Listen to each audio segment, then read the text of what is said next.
अम्मी मेरे कपड़े कहाँ रखे? अम्मी मेरा बैग कहाँ है?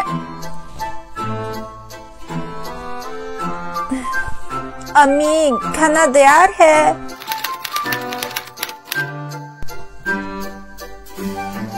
पापा अम्मी जान कहाँ है? ये कामयाबियां इज्जत ये नाम तुमसे है। ऐ मेरी मांग मेरा सारा मकाम तुमसे है। अम्मी जान हमारी जिंदगी में आपका इंतहाई अहम किरदार है। आपकी जगह कोई ले नहीं सकता।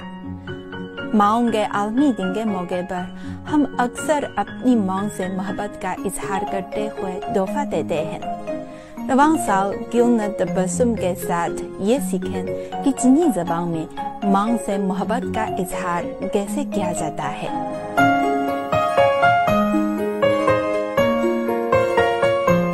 माओं के आलमी दिन यानी मदर्स डे चीनी ज़बान में मुछिन जिए कहा जाता है।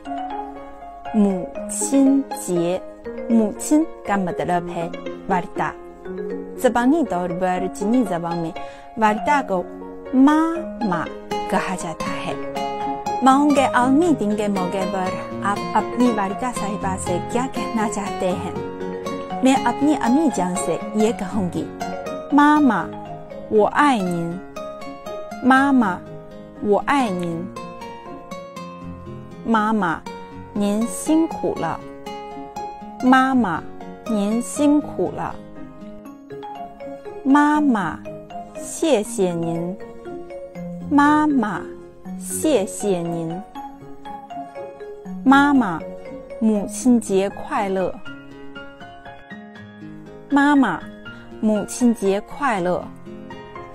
रवां साल माओं के आलमी दिन के मौके पर आप जरूर ये कोशिश कीजिए कि चीनी ज़बान में अपनी मांग से मोहब्बत का इजहार करें। मेरी दिली दुआ है कि सबकी माएँ सलामत, खुश और सेहतमंद रहें।